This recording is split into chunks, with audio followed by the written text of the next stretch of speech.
ഈശോയിൽ ഏറ്റവും സ്നേഹമുള്ളവരെ, വിശ്വാസ ജീവിതത്തിൽ ചില സഹനങ്ങൾ ഉണ്ടാകുമ്പോൾ നമ്മുടെ വിശ്വാസം ക്ഷയിച്ചു പോയിട്ടുണ്ടോ? എങ്കിൽ ഉണർന്നെഴുന്നേൽക്കാൻ ഇന്നത്തെ ഈ സന്ദേശം സഹായകമാകട്ടെ.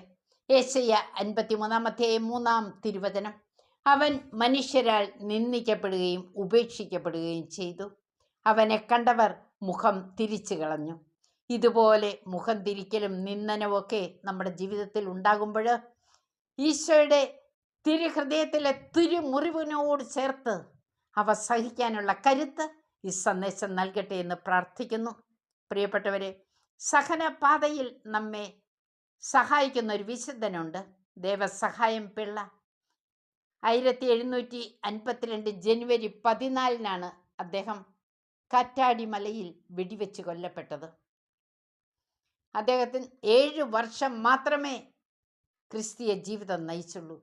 അതും അവസാനത്തെ 3 വർഷം കഠിന യാതനകൾ, എന്നും 30 അടി, മുറിവുകളിൽ മുളകുപൊടി പുരട്ടി പാറപ്പുറത്ത് വെയിലത്തിരുത്തുക. മാത്രമല്ല അവസാന 7 മാസക്കാലം ഒരു വേപ്പിൽ കെട്ടി ഭക്ഷണ പാനീയങ്ങൾ നൽകാതെ സഹനത്തിന് വിട്ടുകൊടുത്തു. എന്നാൽ ആ സന്നിധിയിൽ വന്നവരെല്ലാം അത്ഭുത രോഗശാന്തികൾക്ക് ദൈവത്തിൽ നിന്ന് കൃപ ലഭിച്ച് അനേകർ അദ്ദേഹത്തെ ഒരു വിശുദ്ധനായി തന്നെ കണ്ടെത്തി. പ്രിയപ്പെട്ടവരെ, ഈശോയുടെ സഹനം ഉയർപ്പിലാണ് എത്തിച്ചത്.